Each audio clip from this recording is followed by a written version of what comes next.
महादेव दोस्तों। I hope कि आप लोग अच्छे होंगे, मस्त होंगे, स्वस्थ होंगे और महादेव की कृपा से सुखमय होंगे। ये हमारा तीसरा वीडियो यानी कि तीसरा अध्याय। तो हम लोग पढ़ रहे हैं महाशिव पुराण पाठ। जैसा कि आपने देखा कि पहले वीडियो में पहला अध्याय कवर किया था अपन ने, दूसरे वीडियो में दूसरा अध्याय, और अब ये तीसरा अध्याय हम लोग पढ़ने जा रहे हैं। ठीक है, तो चलिए बिना टाइम गवाए शुरू करते हैं। और आप चैनल को सब्सक्राइब कर लीजिए क्योंकि सारे अध्याय अभी आ रहे हैं और आप सारे अध्याय सुनने हैं आपको और पढ़ने। ठीक है, तो चलिए हम शुरू करते हैं श्री शिव महापुराण का महत्व का तीसरा अध्याय, हर हर महादेव। सौनक जी बोले, हे महाभाग सूत जी, आप सर्वज्ञ हैं। हे महामते, आपके कृपा प्रसाद से मैं बारंबार कृतार्थ हुआ।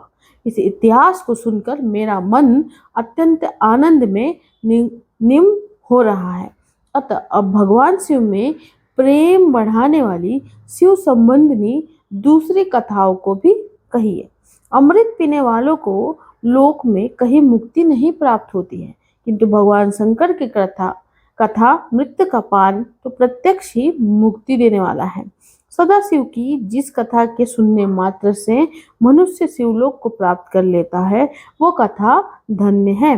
धन्य है और कथा का श्रवण करने वाले आप भी धन्य है, धन्य है। सूत जी बोले, हे सौनक सुनिए, मैं आपके सामने गोपनीय कथा वस्तु का भी वर्णन करूंगा, क्योंकि आप शिव भक्तों में अग्रणी तथा वेद वेताओं में श्रेष्ठ है। समुद्र के निकटवर्ती प्रदेश में एक बास्कल नामक ग्राम था, जहां वैदिक धर्म से विमुख महापापी द्विज निवास करते थे। वे सब के सब बड़े दुष्ट थे। उनका मन दूषित विषयों में लगा रहता था। वे ना देवताओं पर विश्वास करते थे, ना भाग्य पर।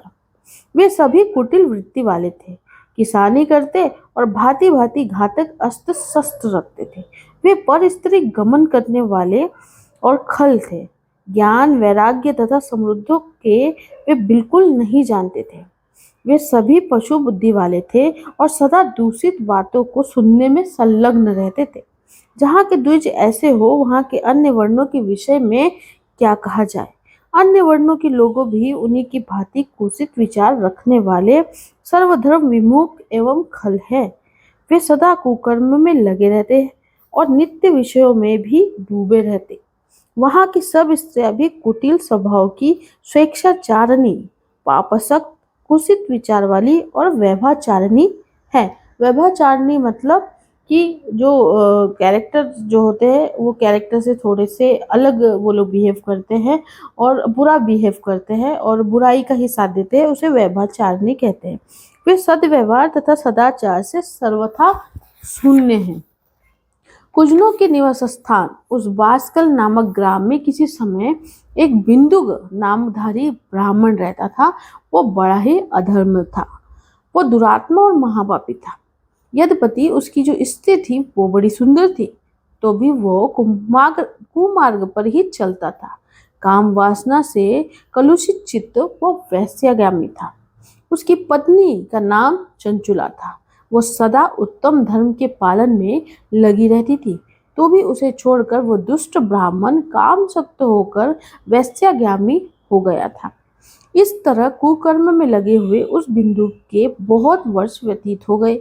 उसकी स्त्री चंचुला काम से पीड़ित होने पर भी सर्वधर्म नाश के भय से कलेश सहकर भी दीर्घ काल तक धर्म से भ्रष्ट नहीं हुई, परंतु दुराचारी पति के आचरण से प्रभावित होने के कारण काम पीड़ित होकर आगे चलकर वो स्त्री भी दुराचारणी हो गई।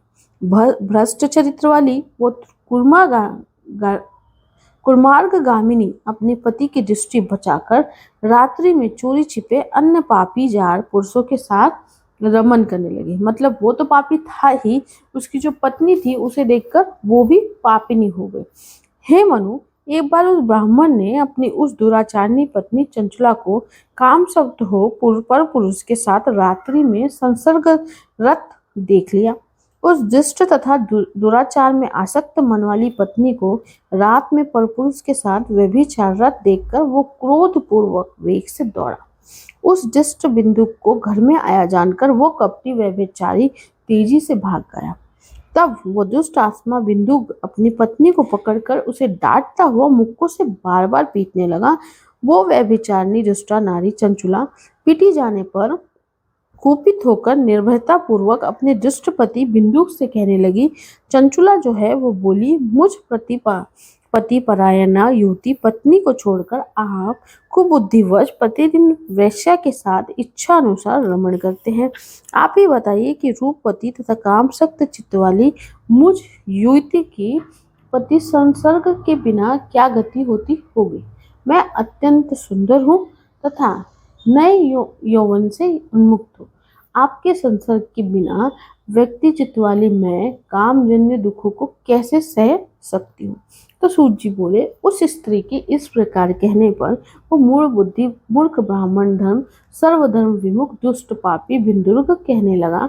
बिंदु बोला, काम से व्याकुल चलित होकर तुमने ये सत्य ही कहा है। हे प्रिय, तुम भय त्याग दो और मैं जो तुमसे हित की बात करता हूँ उसे सुनो। तुम निर्भय होकर नित्य पुरुषों के साथ संसर्ग करो, उन्हें संतुष्ट करके उनसे धन खींचो और सारा धन व्यवसाय के प्रति आसक्त मन वाले मुझको दे दिया करो। इससे तुम्हारा और मेरा दोनों का ही स्वार्थ सिद्ध हो जाएगा।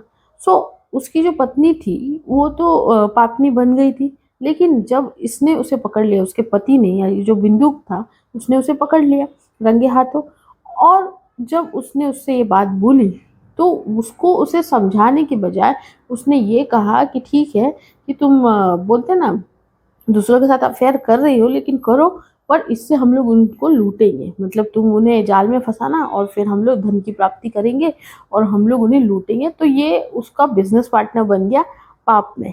आगे सुनिए। सूत जी बोले, पति का ये वचन सुनकर उसकी पत्नी चंचुला प्रसन्न होकर उससे कही बात मान ली।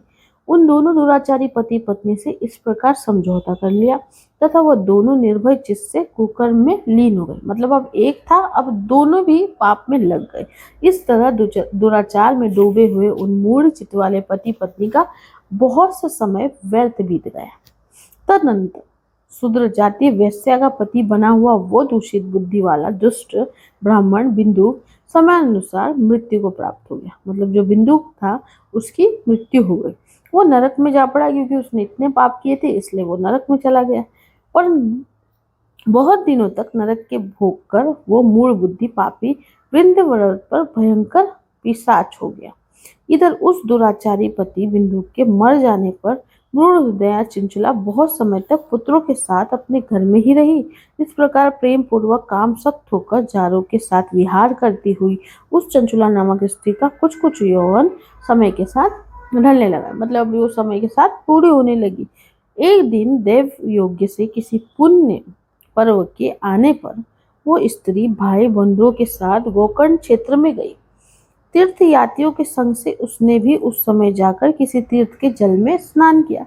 फिर वो साधारणतः मेला देखने की दृष्टि से बंधुजनों के साथ यंत्र तंत्र घूमने लगी। घूमती घुमाती किसी देव मंदिर में उसने एक देवज्ञ ब्राह्मण के मुख से भगवान शिव की परम पवित्र एवं मंगलकारिणी उत्तम पौराणिक कथा सुनी। कथावाचक ब्राह्मण कह रहे थे कि जो स्त्रियां परपुरुषों के साथ वे विचार करती हैं, वे मरने के बाद जब यमलोक में जाती हैं तब यमराज के दूत उनकी योनि में तपे हुए लोहे का परिघ डालते हैं। पौराणिक ब्राह्मण के मुख से ये वैराग्य बढ़ाने वाली कथा सुनकर चंचुला भय से व्याकुल हो वहां कांपने लगी। जब कथा समाप्त हुई और लोग वहां से बाहर चले गए तब वो भयभीत नारी एकांत में शिवपुराण की कथा वाचने वाले उन ब्राह्मण से कहने लगी। चंचुला जो थी वो घबरा गई और उसने जो ब्राह्मण थे उनके मुंह से ये जब सुना कि उसे भयंकर पापों का परिणाम मिलने वाला है तो वो डर गई। और फिर उसने ब्राह्मण से कहा, मैं अपने धर्मों को नहीं जानती थी, इसीलिए मेरे द्वारा बड़ा ही दुराचार हुआ है। स्वामीन, इसे सुनकर मेरे ऊपर अनुकंप कृपा करे, आप मेरा उद्धार कीजिए। हे प्रभु, मैंने मूढ़ बुद्धि के कारण घोर पाप किया है। मैंने कामांध होकर अपनी युवावस्था व्यभिचार में बिताई है। आज वैराग्य रस से ओतप्रोत आपकी इस प्रवचन को सुनकर मुझे बड़ा भय लग रहा है। मैं काँप उठी हूँ और मुझे इस संसार से वैराग्य हो गया है। मुझ मूढ़ चित्त वाली पापनी को धिक्कार है। मैं सर्वथा निंदा के योग्य हूँ। मैं कुत्सित विषयों में फंसी हुई हूँ और अपने धर्म से विमुख हो गई हूँ। थोड़े से सुख के लिए अपने हित का नाश करने वाले तथा भयंकर कष्ट देने वाले घोर पाप मैंने अनजाने में ही कर डाले। हाय, न जाने किस किस घोर कष्टदायक दुर्गति में मुझे पड़ना पड़ेगा और वहाँ कौन बुद्धिमान पुरुष को मार्ग में मन लगाने वाले मुझ पापनी का साथ देगा। मृत्यु काल में उन भयंकर यमदूतों को मैं कैसे देखूंगी जब वे बलपूर्वक मेरे गले में फंदे डालकर मुझे बांधेंगे। तब मैं कैसे धीरज धारण कर सकूंगी। नरक में जब मेरे शरीर के टुकड़े टुकड़े किए जाएंगे, उस समय विशेष दुख देने वाली उस महायातना को मैं कैसे सह पाऊंगी। दुख और शोक से ग्रस्त होकर मैं दिन में सहज इंद्रिय व्यापार और रात्रि में नींद कैसे प्राप्त कर सकूंगी। हाय, मैं मारी गई, मैं जल गई, मेरा हृदय विदीर्ण हो गया और मैं सब प्रकार से नष्ट हो गई, क्योंकि मैं हर तरह से पाप में डूबी हुई हूँ। हाय विधाता, मुझ पापनी को आपने अर्थात ऐसी दुर्बुद्धि क्यों दे दी, जो सभी प्रकार का सुख देने वाले सर्वधर्म से दूर कर देते हैं। हे द्विज, सूल से विदा हुआ व्यक्ति ऊंचे पर्वत शिखर से गिरने पर जैसा घोर कष्ट पाता है, उससे भी करोड़ों गुना कष्ट मुझे है। सैकड़ों अश्वमेध यज्ञ करके अथवा सैकड़ों वर्षों तक गंगा स्नान करने पर भी मेरे घोर पापों की शुद्धि संभव नहीं दिखती। मैं क्या करूं, कहाँ जाऊं और किसका आश्रय लूं। मुझ नरगामिनी की इस संसार में कौन रक्षा करेगा। ऐसे बोलते हुए वो चंचुला जो थी वो रोने लग गई और उसे बहुत ज्यादा गिल्ट फील हुआ कि उसने ये क्या कर दिया, और वो ब्राह्मण को अपने मोक्ष का सॉरी मार्ग पूछने लगी। हे ब्राह्मण, आप ही मेरे गुरु है, आप ही माता और आप ही पिता है। आपकी शरण में आई हुई मुझ दीन अबला का उद्धार कीजिए, उद्धार कीजिए। तो सूत जी जो बोले, हे सौनक, इस प्रकार खेद और वैराग्य से युक्त चंचला उस ब्राह्मण के चरणों में गिर गई। तब उन बुद्धिमान ब्राह्मण ने कृपापूर्वक उसे उठाकर इस प्रकार कहा। सो इस प्रकार से स्कंद महापुराण के अंतर्गत शिव पुराण महात्म्य चंचुला वैराग्य वर्णन नामक तीसरा अध्याय पूर्ण हुआ। हर हर महादेव। सो ये था तीसरा अध्याय, जिसमें चंचुला और बिंदु नामक व्यक्ति की कहानी थी। जो चंचुला होती है वो अच्छी होती है पहले, लेकिन जो बिंदुक होता है वो बहुत ही पापी होता है। वो ब्राह्मण होता है पर अपने कोई भी कार्यों में वो पूजा पाठ नहीं करता, ना भगवान को याद करता, वो बुरी से बुरी चीजें करता रहता है।